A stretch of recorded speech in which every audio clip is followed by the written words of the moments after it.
gonna say bless you because she doesn't care about you. All right. We'll work on getting some more stuff recorded today as far as like grades and stuff like that, especially since Scott's here. We can kind of catch up on a whole bunch of grading with him and so on. All right. Today we're moving on to something that I think is kind of fun. And that is kind of an important tool in science and engineering and so on. It's called Newton's method. Newton's method is about finding the roots or zeros of an equation. Now, you're thinking, man, I've been doing that since like Algebra 1. Let me tell you what we're talking about here. So when you're talking about the roots of an equation, you mean you've got something like, let's just say, x squared minus 9 as a function. And what you're trying to find is the values of x that make this function equal to 0. Like in this case, you have been doing things like this since literally like Algebra 1. In like Algebra 1, you would have said, I can factor this. In this case, it's x minus 3, x plus 3. And then we use that powerful idea that if you've got a product of two terms that's equal to 0, you know one of them's got to be equal to, either this is 0 or this is 0. So either x minus 3 is 0, meaning x is equal to 3, or x plus 3 equals 0, which means x is equal to negative 3. We have found the two roots or zeros of this equation. This has a zillion applications. Often what we mean when we are solving something means we're trying to find the roots of the equation. Often what you need is to find the values where it's equal to 0. Let me give you an example that your book is going to be showing you a little bit. The book says, how would you go about finding the value, the actual numbers of square root of 2? And the book said, here's a handy way to do it. Make f of x equals x squared minus 2. The value square root of 2 is the solution here, right? If you could find the value of x, x equals square root of 2 is the value that makes this a root, right? That makes f of x equal to 0. If we had some nifty way to find the values, 1.414, whatever, however it goes out, we could do this then. There are tons of things. Not to mention all the possibilities of where we want to find places that are maxima or minima of equations, where what we're actually trying to find is values where the derivative is 0. But that's kind of the same problem, right? Once you've taken the derivative of some equation, now that's your new function, okay? Let's find the values where that derivative is equal to 0. Finding the roots of equations is a powerful thing, which is why there's good reason you've been doing it since literally Algebra 1. But no one's told you an important detail about it. And that is, it's hard. All the problems that you've done so far in finding roots and so on, whether it was in Algebra 1, Algebra 2, Calc, Pre-Calc, or whatever, you've always had equations that were like f of x equals 3x squared minus 4x plus 12. And if you wanted to find the roots of that equation, you have a number of techniques at your disposal, like factoring, although the better one would be quadratic equation, right? You would call this little thing here A, you call this little thing here B, and you call this C, and then you would use your quadratic equation. Some of them were even simpler. Sometimes you had something simpler, I'll just call it like g of x equals 3x plus 4. And you just had simple little linear things. What is it? Is it x then is equal to negative 4/3 or some such thing? Negative b over a, or however that gets worked out. Most of the ones that you've done so far in your education have been actually pretty simple. There was a technique like the quadratic equation or factoring to solve it. And in fact, that even does work for for equations of the third power. So if you had 9x cubed plus 12x squared minus 16x plus 41, the truth is there is something like the quadratic equation that you could use. It's just a whole lot messier. But there is a version of the quadratic equation that works if it is the third power. And you could get the roots that way. And for that matter, there's an even bigger one that works if you go all the way to the fourth power. So let's just say you had 4x to the fourth. Here's your function now. 4x to the fourth plus something to the third plus something to the squared. There is something like the quadratic equation that you could look up. I can't think what the word for the equation is. Tetratic equation or something like that. That would find you the 4 roots of this equation. But it's getting even worse. Okay? It makes the quadratic equation look pretty and humble. Okay? This is getting worse and worse. But here's the deal. Anything beyond that, here, x to the 5th plus this. Guess what? Not only is there not, like as in it's not easy, it can be proven it doesn't exist. There is no such thing as something like the quadratic equation that would give you the 5 values of x that are roots of this equation. It can be shown it doesn't even exist. You can't do it. But plenty of perfectly useful equations have stuff in it that are that high of power or higher. And in fact, anything from here on up, it's not going to work. Plus, plenty of equations that don't look all that horrible are in fact dang near impossible, if not impossible, to find the roots of. For example, your book gives one. F of x equals the tangent of x plus x. That doesn't look that bad. But it can actually be shown that you can't, using any of the little techniques and so on that you've learned in like algebra and algebra 2 and pre-calc, you can't solve that one. You can't factor it. You can't, crud. Plenty of useful things. Frankly, most useful things. There wasn't something in like algebra 1 or algebra 2 or pre-calc to teach us how to solve it. And that's where Newton's method comes in. To understand Newton's method, we need to make a graph. Newton's method says, hey, here's a piece of graph paper, and let's say we could make a we could make a graph of this equation. The equation might be horrible, but even horrible equations have graphs. Let's make this graph look something like this. Okay. And we're trying to find, let's just say right now, the value of this root right here. And this is some fancy schmancy equation that we can't do using using pre-calc, using algebra 1, using algebra 2, whatever. We can't factor it. It's got things in it that we don't know what to do. Newton said, as long as you can compute this function's derivative, you're going to be fine. Here's how this is going to work. It's going to be a set of instructions that are iterative. Iterative means like it repeats. Do it as many times as you need to. Apply the wax to the car, buff it out. If you're not happy with the way it looks yet, add another layer of wax to the car, buff it out, until it looks the way you want it. In the same way, we're going to make a guess of what the value of x is that makes that root.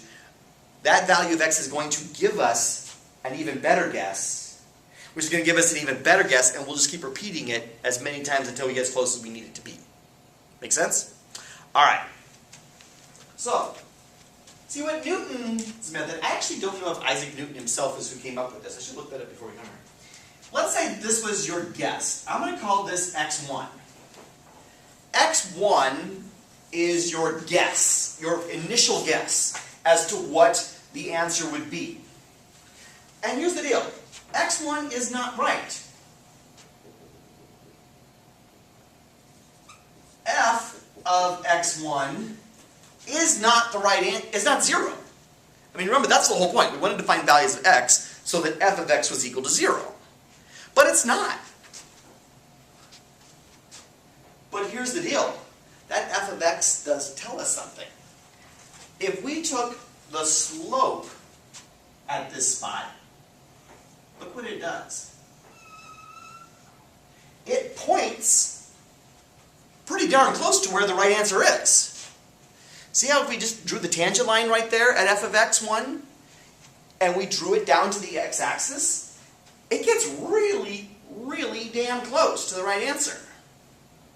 In fact, we're so close here, I'm going to like make myself a magnifying glass here kind of thing. We're looking even closer now, okay?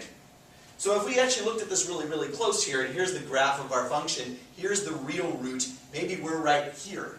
And we're going to call that x2. I haven't yet worked out the equation as to how to do this, but you can kind of see what would happen here. I mean, if I knew this point, and I knew the slope of the line, which is just derivative, if I just knew the slope of that line right there, I could find where that thing crosses the x-axis again, right? We haven't done such a thing in a while, but given a point in a line, we could draw the line.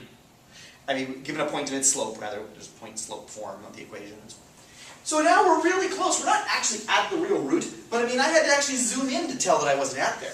But it is true that this x2 is not exactly at the root. In fact, f of x2 is a little bit off of the x-axis. But guess what? It gives us important information. It tells us if we could just use the derivative here to find the tangent of this line right here, and see where it points on the x-axis. Holy smokes, it's getting really close. But I'd have to zoom in even closer to see. But like, now maybe, here's my x, that's the real value of the root. Man, we are really damn close. But I could maybe not be close enough yet, and do it again and again and again. But I could keep coming up with an x1, x2, x3, x4, however close I want, and every time I'm getting really, really close. You know how I can tell I'm getting really, really close? Because f of x1, f of x2, f of x3 keeps getting closer and closer to 0. Right? And this works really well. Like, better than you think it would. In just 2 or 3 steps, we can get so darn close to the right answer.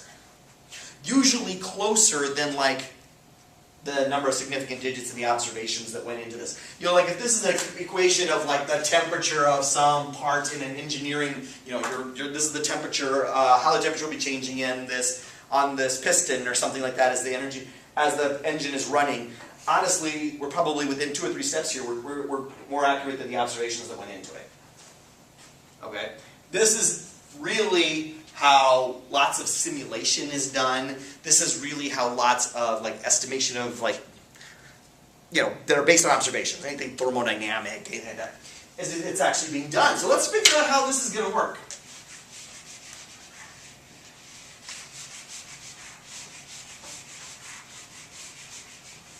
We're going to start with some initial guess, which we're going to call x1. I'm not 100% certain your book might have used x0 or something like that, but whatever. The idea is going to work the same way. And this is just our guess. Now, picking a good guess will matter, but we'll get there in just a little bit.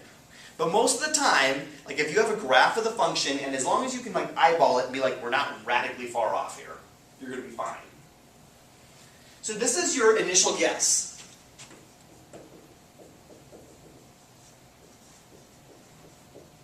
Based on that, you can get your estimate. You can get your better guess. And that better guess is going to come from, it's a function of that f1.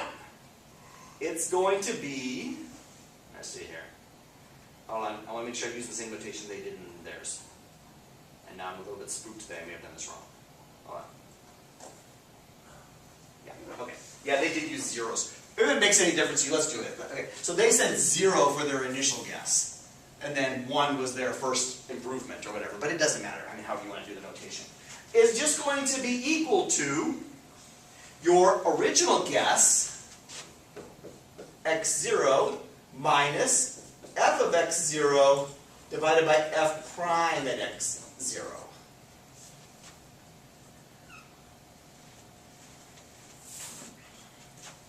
We could actually work through the way the book does, work through the geometry and make sure that this makes sense. You know, but you can see where it involved the value of x that was your original, the value, you know, where were you, here was our equation, this is what we're looking for, here was our x0, this was f of x0, and here's the slope there, which that slope is f prime of x0. So you can see it has all the things you were expecting to be in there. Okay? Working through the derivation of Newton's method, it's just kind of tedious. Wait, that bottom one on F prime. F prime of X. Yep. So you have to be able to take the derivative of whatever Is this that is. X1 or It's x0. All these are x0s. Okay. Okay, so x1 is x0 minus this thing. Okay? Alright, got it. Now, you can then decide if x1 is close enough. Usually the way you decide if x1 is close enough is plug x1. Here, I'll even write it here. Find or calculate f of x1. Is it close enough to 0?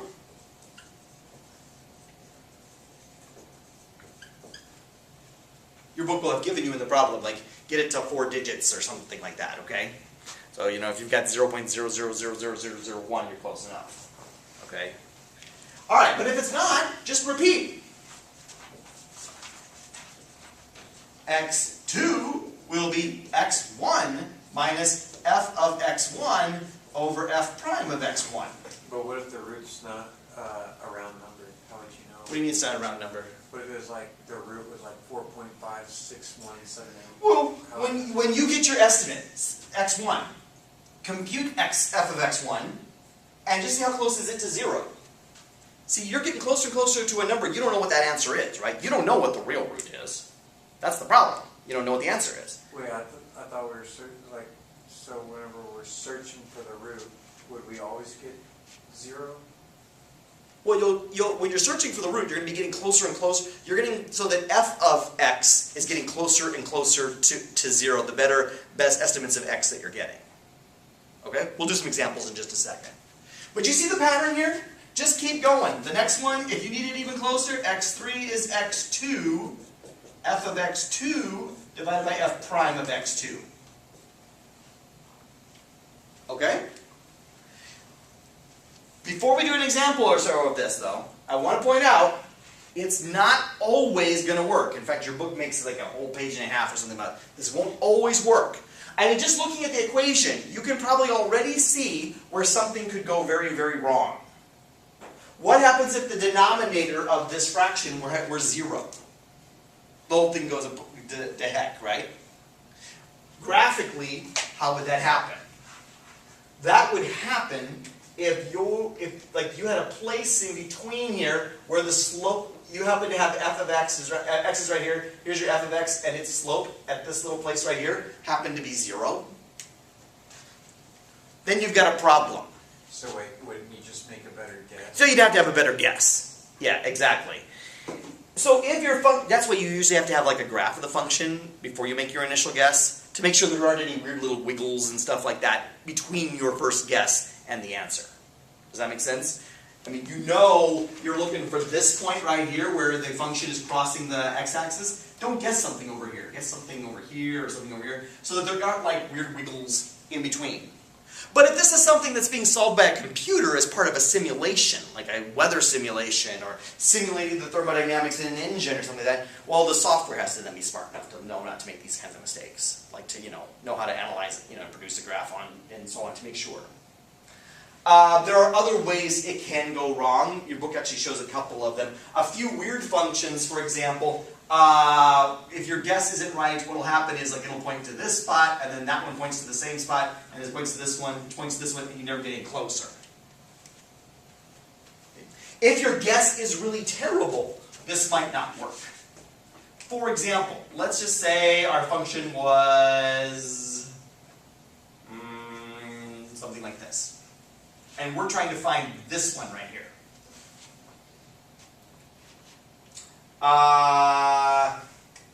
Is this going to do what I think it is? Okay, if we guessed here, we're going to get pointed this way, and we'll get pointed this way. Well, we get kind of far away. Also, there are ones where you'll get pointed, and it'll start heading down, like it's just going down towards infinity. It's going down one of those kind of parts of the graph where it's ended up to infinity. We're not going to have any ones that are that weird, though. Okay? It also doesn't work really well for the kinds of functions that get like crazy fast at one spot. Like for example, we've had some functions called chirp functions. I don't know if we did them in this class or do. I think we did when we did those limits. Where like it was sort of like a sine wave that got faster and faster and faster and faster and faster and faster and faster and faster and faster and faster, you know, until it got like infinitely fast at the y-axis itself. Those kind generally don't work by this method. But there aren't just tons of things in the physical world that do stuff like that. Okay? Most of the time it's going to be just fairly complicated quadratic, fairly complicated looking polynomials, maybe a sine wave in there or something, but it's not going to be doing something super crazy. Let's do one.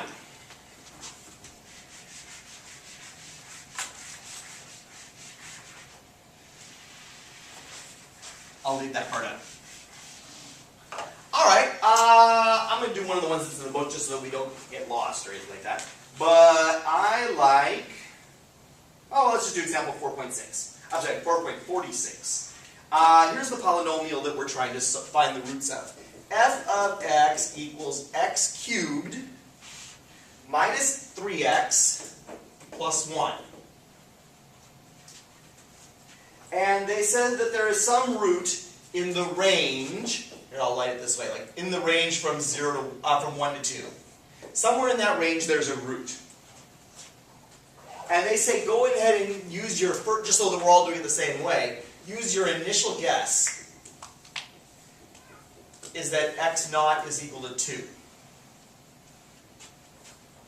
I mean, we can make a graph of this thing. Here, I'll even do it. I'll copy it over from the book. It's kind of a wiggly thing. Let's see here. Here's 1, here's 2, and it goes up, but it comes down, and it comes up. We're looking for this thing. Now again, there's something like the quadratic formula that would work for cube-powered things. The cubic equation or something like that, I think it's called. You could look it up, but it's a mess.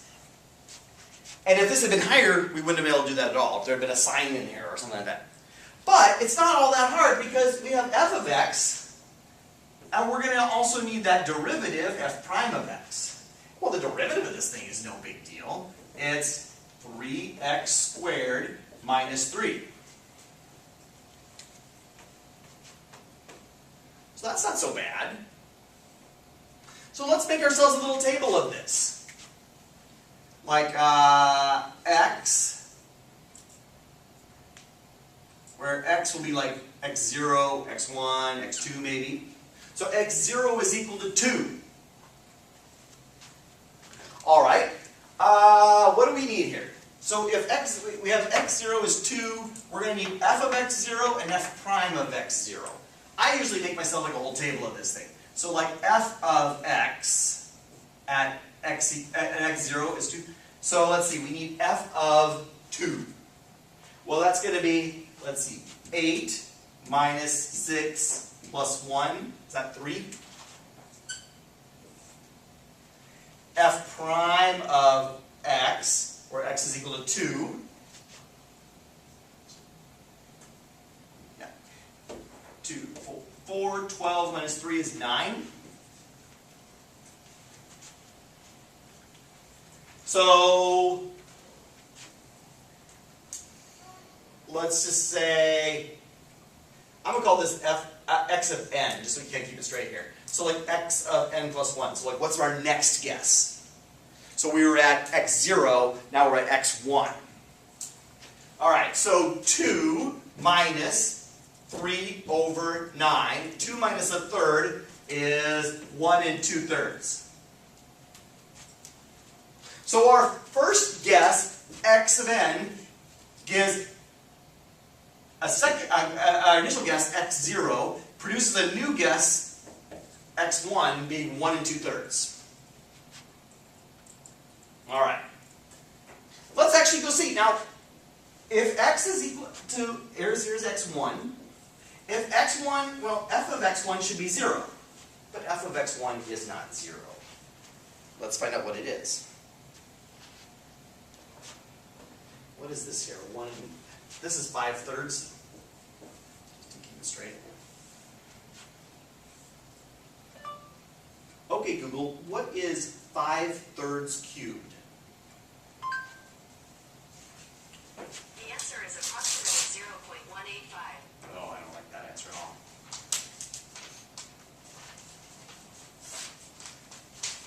plug in. It'll be 125 over 27. Roughly. If you, if You're you so cube smart. it on the top. You're so smart. You're so smart. Damn it. I got a better idea.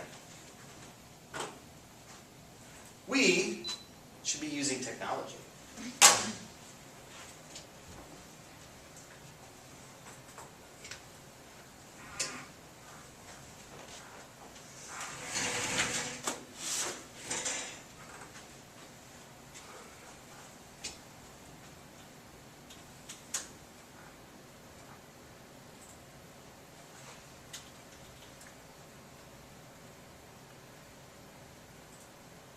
Let's make a spreadsheet. All right. So, let's make this bigger so you can see better. All right. So we're going to make a column here that is like n, where n will be like 0, 1, 2. These are our guesses. So here is xn, or x sub n, or something like that. Whatever you want to say. How about that? X sub n. Our original guess being 2. All right. In order to do this well, we need to know f of x sub n. All right. F of x sub n was x cubed, this thing cubed, minus 3 times x plus 1. Yes. And we need f prime. F prime of x sub n, which was 3 times x squared minus 3. Yes. Which means x of x sub n plus 1. The new guess was the old guess minus f of x divided by f prime of x. And that's our new guess. Make sense? That's our new guess. So I'm going to go ahead and say this cell right here, x1, is this guy. Hello. There you are. And f of x sub n is equal to this. I just copied that cell, right? Now it's using this one for its value of x sub n. Is that equal to 0? Not particularly. 0.6 is not a great estimate of 0. So, all right, nope. All right, let's copy these cells over here down one. All right. So our new guess, x sub n plus 1, where n was equal to 1, so now x sub 2 is equal to this.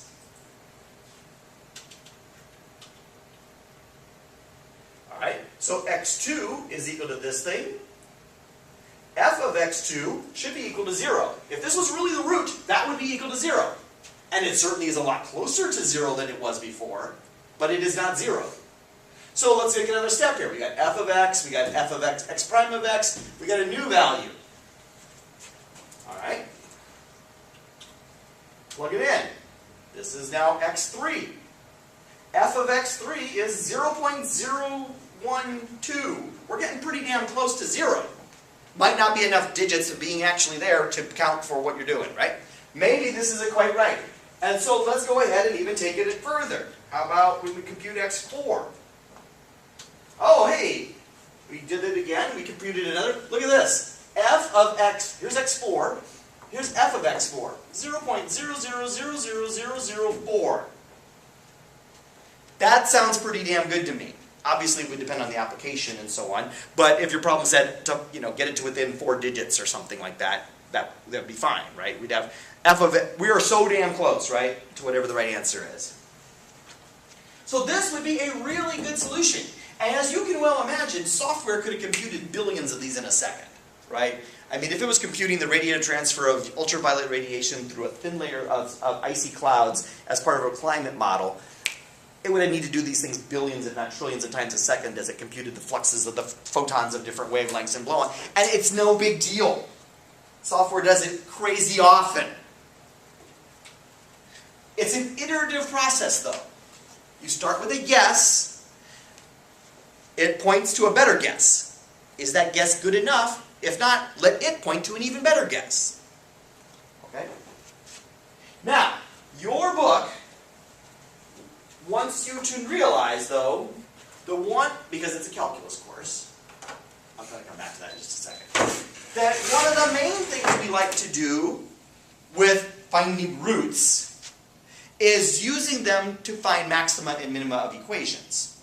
Because we find the maxima and minima of equations by finding the derivative of the equation and then setting that derivative equal to 0. So there's sort of an extra little layer here.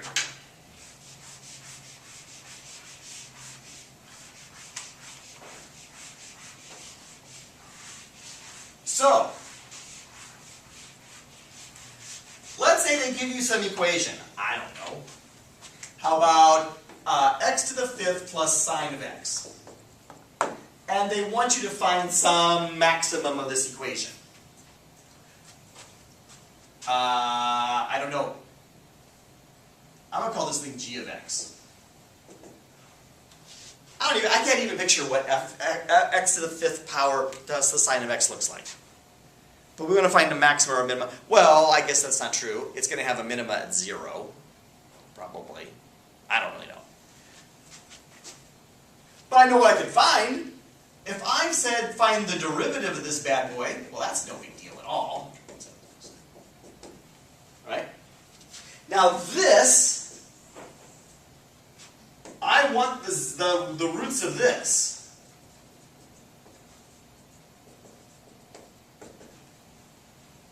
No, not a question mark. An exclamation point. That's what I want to know. I want to know the values of 0 of that thing. Okay? So, from using the notation that we've been using on here, this is my f of x. This is the function that I'm trying to find the zeros of. Okay? And to do that, we are going to need its derivative. And you're thinking that's the second derivative of what we started with? Yes, it is. Okay? But we're looking for we need this Newton's method to find this value here of we want to find the roots of this thing. So we will need the second derivative of this, which is 20x cubed minus the sine of x.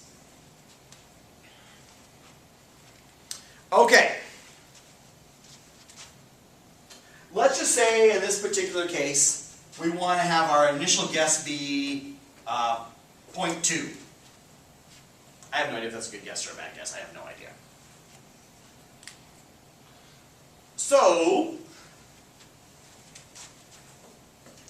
I'm really wish I got a better idea. We're going to let the projector run on top of the screen here, so I don't lose my equation. I know I didn't tell you what you need to do. Oh, I'm sorry. Okay. What time do you need to be out? Like now? Okay. All right. We'll get your homeworks and stuff at a different time. That's fine. Thank you for being here, though. All right. So, this is our new thing. We need the roots of this equation. We need values of x to make this thing equal to 0, and this is how we're going to do it. So let's actually make ourselves another one of these tables here. I'm going to clear this one out because it's not going to help us. Our original guess, let's just say, is 0.2. Oops, that's not 0.2. That's 0.2. F of x is, what was it, 20? No, 5x to the 4th power. 5 times x to the 4th power plus the cosine of x plus the cosine of x. That's f of x. If this was in fact really the root, this would have been 0. And it's not 0. Alright, so we need to find it by Newton's method. We need f prime of x, which is 20 times x to the 3rd power. 20 times x to the 3rd power minus the sine of x. Alright? Which makes our second guess is the original guess minus f over f prime. Uh-oh. Alright, so that's our second guess. Alright.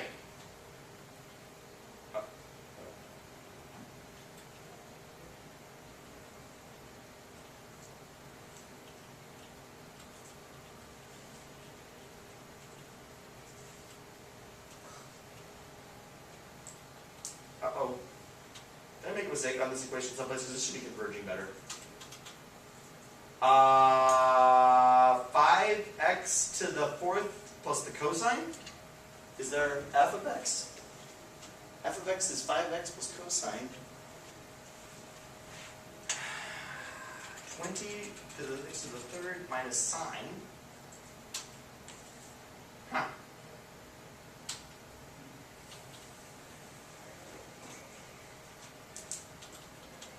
You got pretty close for a while. What's going on?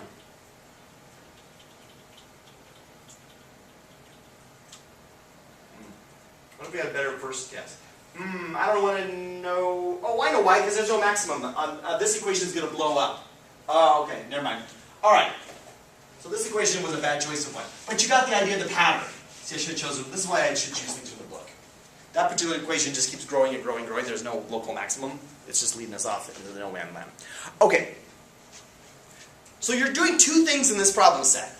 Sometimes they're just saying, here's an equation, find its zeros. And sometimes they're saying, here's the equation, find a maximum of it. And what that really means is there's sort of a little dance step beforehand. First, find the derivative of that, set that to 0. That's the equation you're trying to find the zeros of. Okay? They are sloppy, nay, tricky with their notation on this. Okay? Sometimes they're going to say, like, find the maxima of this equation. F of x equals negative x squared plus 3. Find the maxima of this. Well, to find the maxima of this, you mean you take the derivative of this thing. In this case, the derivative of this thing, f prime of x, being negative 2x. But here's the deal. I would call that g. Okay? Because that way you would then say, okay, now this derivative of it. See, I'd say don't call this f, call this g. And that f prime, call this g prime.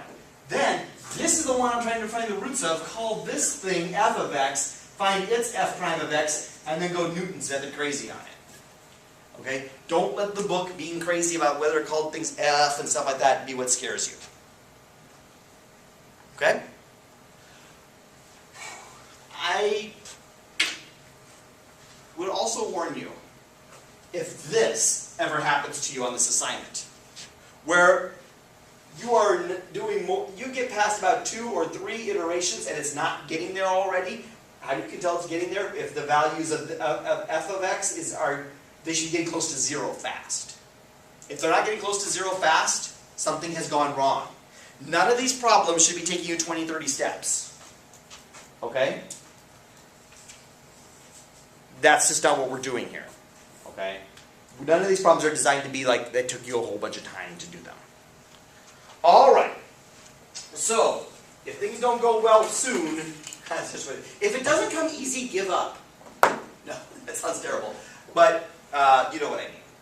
They're not meant to be, hard like that. Alright, let me pull up your assignment and write it on the board.